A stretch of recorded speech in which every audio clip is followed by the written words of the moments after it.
Alors, j'ai réalisé ce dessin de théière et on va le prendre en photo maintenant et on va voir comment on peut arranger ça dans Photoshop si on n'a pas de numériseur pour traiter une image. Donc je m'approche et évidemment je risque de ne pas avoir le bon angle. On va corriger ça par la suite à l'ordinateur. Alors je vais mesurer le dessin, grosso modo 7 pouces par 10 et un quart, et c'est ce qu'on va entrer comme paramètre dans Photoshop. Alors je suis maintenant dans Photoshop, j'ai récupéré ma photo dans l'ordinateur et je vais maintenant créer un nouveau document qui va avoir les dimensions de mon dessin. C'est-à-dire que je vais lui demander d'avoir 6,75 pouces par 10,25 pouces qui sont les dimensions de ma photo. Évidemment, je vais le mettre en format paysage. Donc, j'ai cliqué dans Image, rotation de l'image, rotation horaire 90 degrés.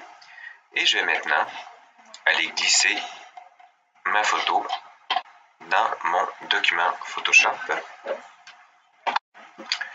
Je vais maintenant m'arranger pour que les contours de ma photographie concordent avec les contours de mon image. Alors pour cela, je vais dans un premier temps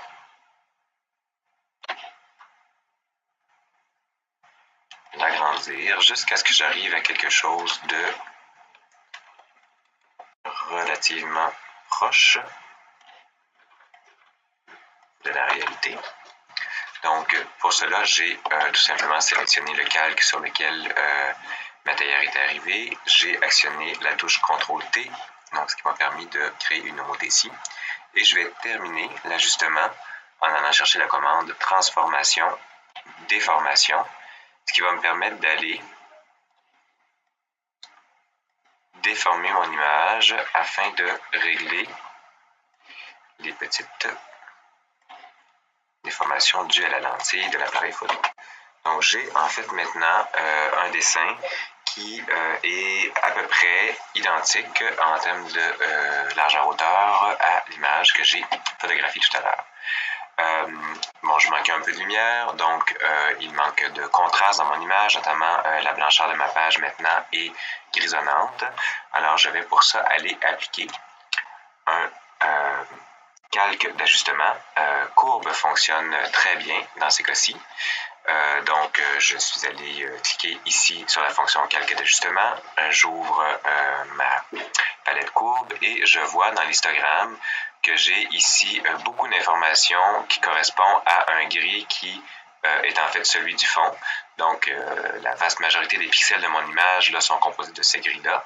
Je veux les avoir blancs, alors je vais tout simplement déplacer ici mon curseur des blancs pour aller chercher des blancs. C'est peut-être un peu fort, je vais en garder un petit peu de gris, donc je vais m'arrêter un peu avant et je suis satisfait avec cette image-là. J'ai encore le sentiment que c'est une photo, que c'est pas tout à fait un document numérique. Je veux, cela dit, mettre l'image complètement en noir et blanc, donc j'ai des roses qui sont apparues entre-temps, alors je vais tout simplement aller chercher un autre calque d'ajustement noir et blanc, ce qui me permet d'avoir une image qui est maintenant complètement en valeur de gris. Donc j'ai ici un peu de couleur et j'ai ici, évidemment, si j'élimine mes deux calques d'ajustement, j'ai ma photo d'origine. Donc c'est un peu plus satisfaisant en ce qui me concerne. Je vais aller chercher encore un petit peu plus de blanc. Parfait. Et je suis maintenant prêt à travailler mon image. Donc, dans un premier temps, je veux pouvoir détourer l'objet sur lequel je veux travailler. Et pour cela, je vais devoir faire une sélection. Donc, je vais aller avec la baguette magique. Je vais peut-être, tiens, avant d'aller avec la baguette magique, appliquer mes calques d'ajustement de façon à ne plus être embêté par leur présence. De toute manière, je suis satisfait du résultat, donc je vais sélectionner mon calque image 3099, je pèse sur majuscule, je clique tout en haut de ma palette calque et avec un clic droit, je peux demander à l'ordinateur de fusionner les calques et donc maintenant, je n'ai plus que mon calque sur lequel j'ai mon dessin. Alors, j'en reviens avec ma baguette magique. Je vais utiliser la baguette magique. Une tolérance de 40 semble être bien dans ce cas-ci. Mon blanc est relativement uniforme et je vais cliquer comme ça autour de ma théière. Donc, ça tombe bien.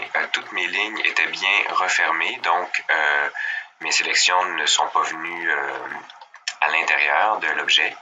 Je vais, cela dit, vouloir sélectionner la section qui est comprise entre l'anse et le bouchon. Donc, je vais ici venir actionner la deuxième option de ma palette d'options liées à mon sélection, qui est l'association des sélections. Donc, si je clique une deuxième fois dans l'image, ma deuxième sélection va être cumulée par rapport à la première. Ici, je peux essayer de venir sélectionner ça, mais parfait, ça fonctionne. Donc, j'arrive à sélectionner tout ce qui ne fait pas partie de mon dessin. Je pourrais l'effacer tout simplement en appuyant sur la touche retour. Donc, si je le fais maintenant, je vois que j'ai éliminé le fond autour de ma théière. Donc, ma théière est maintenant sur un fond transparent. Si je veux faire ça de façon un peu plus technique, donc je vais revenir en arrière. J'ai retrouvé mon fond. Je pourrais, plutôt que de l'effacer, le voiler, donc ce qui va toujours me permettre de pouvoir réintervenir sur mon image par la suite. Et pour le voiler, je vais commencer par faire une interversion de sélection. Donc, je vais sélectionner la théière plutôt que tout ce qui est autour. Donc, je vais cliquer sur la fonction intervertir ici dans le menu sélection. Donc, maintenant, c'est ma théière qui est sélectionnée. Et si je viens activer le masque de fusion ici, dans le bas de ma palette calque, eh bien, j'arrive exactement au même résultat. Donc, le fond autour de ma théière n'apparaît plus, mais il n'est pas disparu définitivement. Il est seulement voilé ici par le masque de fusion qui nous permet de voiler le contenu sans l'effacer pour autant. Je suis toujours capable, en appuyant sur la touche majuscule, de le retrouver. Donc, si ici je masque le masque de fusion, je vois le fond apparaître. J'applique encore une fois la touche majuscule et je clique sur mon masque de fusion. Et voilà, et je l'applique à nouveau. Donc, on va vouloir maintenant coloriser cet objet-là. Et donc, je vais m'y prendre de différentes manières. Alors, par la magie du montage, j'ai amené quelques éléments, donc notamment ici une photo d'un émail céladon que je vais venir coller sur ma théière. J'ai également fait quelques effets à l'aide de tracés vectoriels. Donc, ce sont des petits tracés sur lesquels j'ai appliqué des ombrages. J'en ai fait 2 et là, l'ordinateur a pas mal de misère à gérer tout ça. Alors, il est temps que j'associe ces différents calques-là ensemble. Donc, je sélectionne les calques et je vais ici les fusionner. Ça devrait faire disparaître les messages un peu étranges que l'ordinateur m'envoie. Donc, imaginons, c'est pas tout à fait du tressaillage, mais l'imitation s'en rapproche et ça va faire pour le bien de la démonstration. Alors, je veux maintenant appliquer cette couleur-là sur la théière. Je m'assure donc d'avoir cette information-là sur un calque ici. Alors, je vais donc maintenant appliquer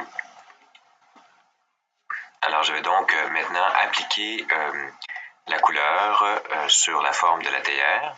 Alors, pour ça, je vais mettre mon calque, le calque céladon, en masque d'écrêtage. À ce moment-là, c'est le calque d'en dessous qui décide du positionnement de l'information sur le calque céladon. Maintenant, je veux que mes lignes de dessin apparaissent à travers. Donc, pour ça, je vais aller changer le mode de couleur. Donc, je vais mettre le calque en mode produit afin de laisser apparaître tout ce qui est plus foncé derrière. Donc, exactement comme si la couleur était translucide au lieu d'être opaque. Je peux par la suite vouloir appliquer des ombres et des lumières.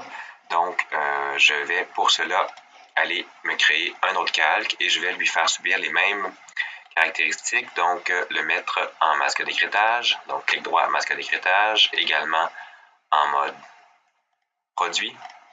Et avec le pinceau, je vais aller appliquer un gris. Je vais le faire de façon un peu grossier parce que on est dans un tutoriel.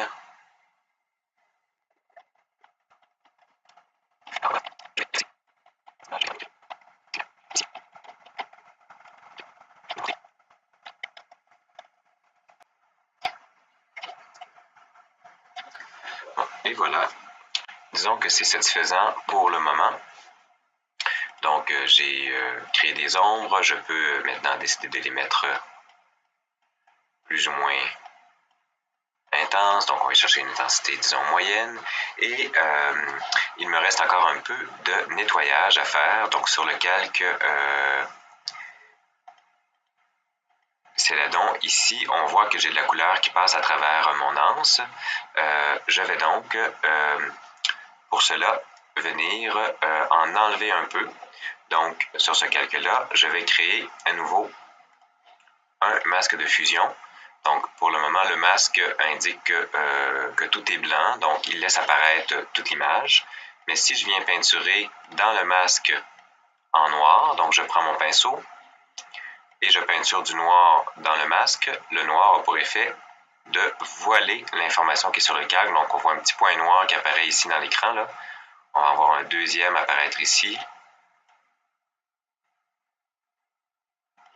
Donc, on voit les deux petits points noirs qui correspondent aux deux interventions que j'ai faites de part et d'autre.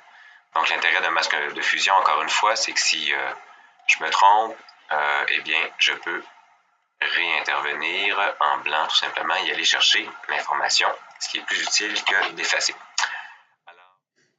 Donc, après un peu de travail, l'atelier a gagné un peu en complexité. Essentiellement, on a fait les mêmes opérations que tout à l'heure.